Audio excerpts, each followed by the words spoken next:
Всем привет, вы на канале Польза.нет, меня зовут Саня, здесь только быстрые обзоры и долгие стримы. Сегодня я расскажу вам о супер бюджетном планшете, который выглядит хорошо, но снимает не очень хорошо. Разумеется, вход пишется на него. Oppo Pad Air. Многие его ждали, я его ждал тоже. Мои ожидания он оправдал. Где я его тестировал? Я его тестировал на Твиче, разумеется, в Diablo Immortal он отработал с Твичом примерно минут 20, потом он вылетел, поэтому на лайв-канал я не выгрузил обзор. Но с другой стороны, его стабильности хватает для того, чтобы в принципе играть и одновременно не стримить. Что удивительно, игрушки достаточно тяжелые он тянет. Видеосъемка не самая ужасная, при том, что лучше бы я сказал, что здесь хорошо работает фронталка. По поводу микрофонов, входа и всего остального вы видите сами.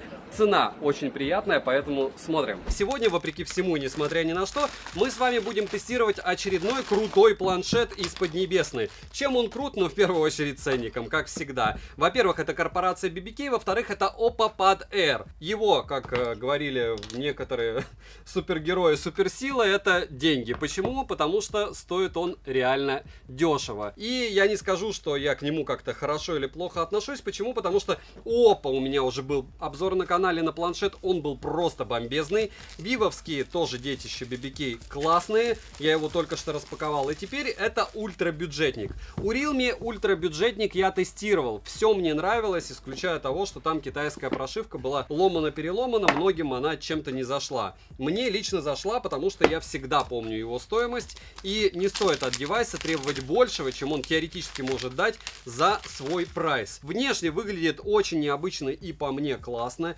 никаких извращений. Сразу минус, что здесь нет LED вспышки, я ее не вижу. Сразу минус, что здесь нет направленного микрофона. Сразу минус, здесь нет мини-джека, и Type-C-шник, как они любят в BBK, почему-то расположен не по центру, то есть он как-то смещен к дну аппарата. Мне не нравится такая симметрия, хотя вроде бы я спокойно к многим вещам отношусь. Внешне похоже на то, что здесь 4 динамика, вполне возможно это 2, Dolby Atmos на борту.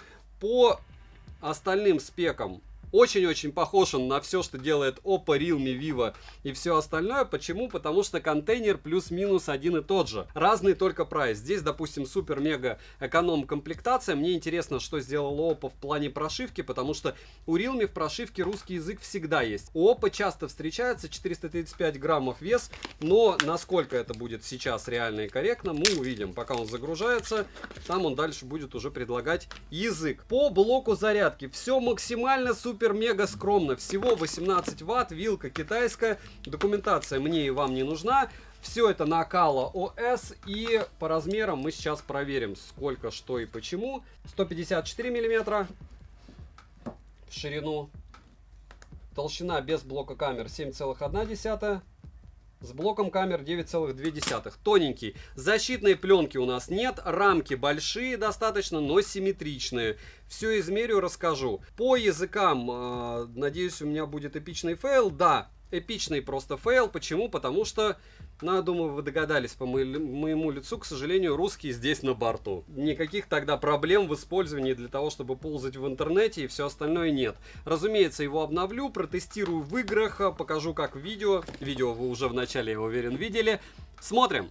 Розыгрыши моря. Читаем описание, какие сейчас актуальны. Постоянно это, разумеется, 5 Mi Band 6 серии. Разыгрывается за лайк, подписку и комментарий к любому видео ежемесячно. Подписывайтесь с колоколом. 30 числа я все это дело разыгрываю. Помимо этого разыгрываю сейчас еще защищенный смартфон и смартфон Infinix. Поэтому пишем в комментах что-нибудь ободряющее. Любой комментарий помогает каналу. Всем, кто оставил, спасибо. Поехали. Поставляется данный девайс в двух расцветках. Это серая и серебристая. Дизайн интересный из-за боковой вставки, которая выполнена по пятислойной технологии с 3D-текстурой Sunset Dune. Корпус матовый, выполнен, по всей видимости, из пластика, но это не точно, так как тактильные материалы ощущаются как металл. А реклама точных ответов не дает, царапать я его не собираюсь. Качество сборки хорошее, за что отдельный плюс. В руках держать планшет удобно, печатать в вертикальном положении планшетом можно, как и в горизонтальном из-за небольших размеров самого устройства. Тыльная часть не марка, отпечатков пальцев на ней практически не видно. На корпусе расположена кнопка питания, питания, качели регулировки громкости, разъем USB Type-C версии 2.0, 2 микрофона, 4 стереодинамика. Звучание приятное, Dolby Atmos на борту с профилями среды и профилями конкретного сценария. Но кастомного эквалайзера в стоке нет, что не критично. Слот под microSD до 512 гигабайт, что хорошо. Мини-джек и K-порт отсутствуют, что плохо. Летим дальше. Oppo Pad Air оснащен IPS-дисплеем на 10,36 дюйма с разрешением 2000 на 1200 пикселей, так называемое 2К. Соотношение экрана к корпусу 83,5, рамки у экрана небольшие, 8 мм. Цветовая гамма NTSC 71%, глубина цвета 1 миллиард цветов. Плотность пикселей 225 ppi, чего, как по мне, маловато. В настройках для персонализации экрана под ваши предпочтения функций довольно мало. Цветовой режим и защита глаз на борту. К слову, TUV Rainland для уменьшения синего света имеется. Яркость 360 нит. При прямом попадании света на экран, к примеру, на улице, яркости однозначно не хватает. По большей части данный планшет подойдет только для домашнего использования. Частота обновления экрана 60 Гц, хотелось бы чего-то больше, правда? Частота дискретизации касания 120 Гц. Тест на частоту дискретизации вы можете наблюдать на экране, и результат ожидаемый. Скажем так, соответствует заявленному. Автояркость работает отлично и быстро подстраивается под смену освещения. Под разными углами тон картинки слегка бросает в холодный оттенок. Далее, мультитач, конечно же, есть, и на 10 касаний экран откликается неплохо. Разблокировать экран можно стандартными видами разблокировки, а также распознаванием лица. Срабатывает распознавание лица хорошо как в вертикальном положении планшета, так и в горизонтальном и даже под углом. Экран для повседневного использования хороший, цветопередача приятная. Как по мне, ему не хватает яркости, хотелось бы 90 Гц частота обновления экрана, но вот так. Летим дальше. Процессор установлен Qualcomm Snapdragon 680 с техпроцессом 6 нанометров с 8 ядрами, максимальная частота которого 2,4 ГГц. Графический процессор слабенький, тоже Adreno 610. Интерфейс ColorOS 12.1 на базе 12-го андроида. Я скажу, вот как раз ColorOS все это дело вывозит. Оперативная память LPDDR4X и доступна на выбор 4 или 6 гигабайт. Виртуальное расширение ОЗУ на борту плюсом до 3 гигабайт. Но помним, что это все маркетинговые уловки. Внутренняя память UFS 2.2 не самый худший вариант, на выбор 64 или 128. Имеется поддержка Wi-Fi 5 серии. Разговаривать по видеосвязи через мессенджеры довольно удобно. Микрофоны отрабатывают отлично и звучание хорошее. Вибромоторчика, к нашему сожалению, нет. Oppo Pad Air поддерживает стилус Oppo Life Smart Stylus Pen. Мультизадачность также на борту, можно спокойно пользоваться несколькими приложениями одновременно, что удобно и стандартно для планшетов, особенно для ColorOS. Bluetooth версии 5.1 почти предпоследний, 5.3 последний. NFC, разумеется, не поддерживается, его просто нет физически. Планшет имеет позиционирование по Wi-Fi. Емкость аккумулятора 7100 мАч. В PC-марке устройство тест на автономность отказывается проходить напрочь. Oppo Pad Air поддерживает быструю зарядку на 18 Вт и функцию обратной зарядки OTG. Заряжаются от 0 до сотки от родного адаптера питания за космические 2 часа 57 минут. Поедает за час просмотра видео на YouTube при максимальной яркости по Wi-Fi 15%. За час игры World of Tanks на максимальных настройках графики улетает 17%. Играть можно спокойно, без каких-либо проблем. То же самое, как и Standoff 2 или PUBG. Genshin Impact, к сожалению, установить не получилось, а в Diablo Immortal планшет показал себя хорошо. И это радует, так как играть в данную игру на этом планшете удобно, но только на низких настройках графики. Ультра низких, и одновременно стримить нельзя, будет вылетать. Из датчиков на борту геомагнитный датчик, датчик освещенности, акселерометр, гироскоп, датчик холла и шагомер. Перейдем же к тестам. Тротлинг-тест проходит не лучшим образом. 133 гипса минимально, максимально 198 и в среднем 152 гипса на 100 потоках при 30 минутах. В Geekbench 5 в сингл-коре 380, в мультикоре 1586. 3D Mark показал Wildlife 447, Wildlife Extreme 124, Wildlife Stress Test 447, Wildlife Extreme Stress Test 124, Slingshot Extreme 1337, Slingshot 2091. В Antutu планшет выдал результат в 260 тысяч попугаев. Storage тест показал неплохие 32 тысячи. На холодную 45-минутный стресс-тест прошел довольно хорошо. Результаты теста искусственного интеллекта 101 тысяча. Летим дальше. В тыльной части расположили один модуль на 8 мегапикселей с углом обзора в 80 градусов. Запись видео доступна в максимальном разрешении 1080p 30 fps. Фронтальный модуль на 5 мегапикселей, находится он в рамке. Максимальное разрешение для съемки видео у него 1080p 30 fps. Режимов для фото и видеосъемки довольно мало, но по факту больше и не нужно. Качество фото неплохое, как и видеосъемки, опять же, учитывая стоимость. Не сказал бы, что оно совсем мрачное, но хотелось бы иметь слегка получше камеры, разумеется. Короткие примеры вы сейчас увидите.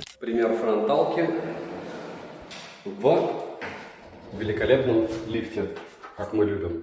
Нравятся мне оповские, вивовские, бибикеевские планшеты, они простые и дешевые. и выглядят лучше, чем стоят. Но по железу не лучше.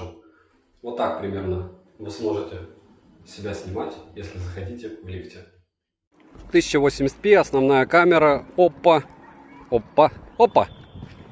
Планшет против солнца. Постоять, попытаться плавно провести и попытаться сделать X10.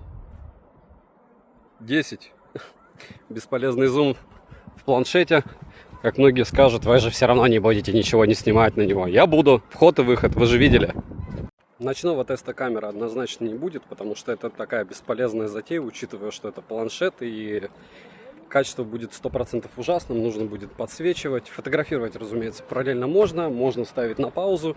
И главное, сейчас ветер, как вы видите по волосам. Лицо снимает норм, прям вообще норм относительно. Но опять же, по моему мнению.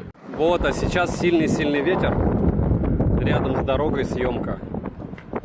И смотрим, как стаб работает, как автофокус. Не стоит, мне кажется, мучить данный планшет видео, правда? Лучше, наверное, задувает вам Агигей X2.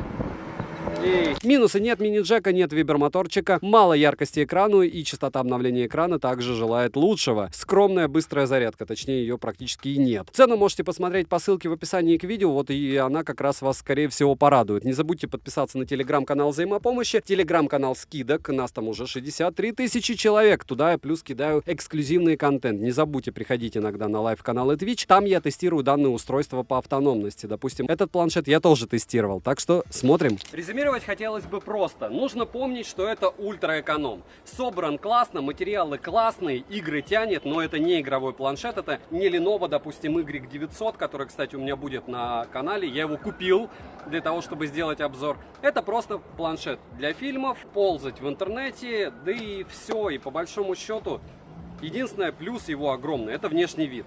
Плюс ПО. ПО прям вообще супер. Все остальное по железу я бы там чуть-чуть лучше все запихал, но, как говорится, опа виднее. Рекомендовать я его могу. Не забывайте подписаться на канал, написать в комментариях, что бы вы еще хотели увидеть на обзоре. Любой, кто оставит коммент, вам огромное спасибо, вы помогаете проекту. Девайс сюда. Добра и удачи вам, дорогие друзья.